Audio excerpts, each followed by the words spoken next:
Hello viewers, এখন আমি কলা রান্না করব। তো কলাটা রান্নার জন্য প্রথমে পানি আর লবণ হলুদ দিয়ে পানিটা বলক উঠে আসছে। এর মধ্যে আমি কলাটা ধুয়ে পরিষ্কার করে দিয়ে দিয়েছি। কলাটার পানিটা বলক উঠে আসছে, তারপর আমি এটা ছাঁকনিতে রেখে দিলাম। এখন একটা কড়াই বসিয়ে দিয়েছি, অনেকখানি রসুন কুচি দিয়ে দিয়েছি। রসুনটা সামান্য লাল লাল হয়ে আসছে, ওর মধ্যে আমি পেঁয়াজটা দিয়ে দিয়েছি। পেঁয়াজ কুচিটা অনেকক্ষণ ভাজা ভাজা করে নিয়েছি। এখন আমি যা যা মশলা লাগে সেগুলো অ্যাড করব। প্রথমে একটু সামান্য পানি দিয়ে দিয়েছি। এখন আমি স্বাদ মতো লবণটাও দিয়ে দিলাম। তারপর সামান্য হাফ চামচের চেয়েও কম হলুদ গুঁড়া আর মরিচ গুঁড়াটা দিয়েছি 1 চামচের মতো। আর একটু সামান্য পরিমাণে জিরা গুঁড়াটা দিয়ে দিয়েছি। দিয়ে মশলাটা অনেকক্ষণ কষানো হয়ে গিয়েছে। আর এখন আমি যে মুসুর ডাল আর হলো চিংড়ি শুটকিটা ধুয়ে রেখেছি সেটা দিয়ে দিয়েছি। চিংড়ি শুটকি আর মুসুর ডাল দিয়ে কাঁচা কলাটা রান্না করব। তো এই যে পানি দিয়ে কিছুক্ষণ পর্যন্ত আমি এটা কষিয়ে নিয়েছি।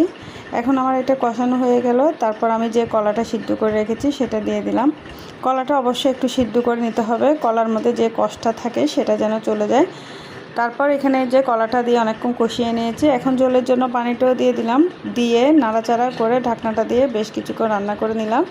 এই যে দেখতে পাচ্ছেন গাইস, আমার কলার রান্নাটা প্রায় কমপ্লিট হয়ে গিয়েছে।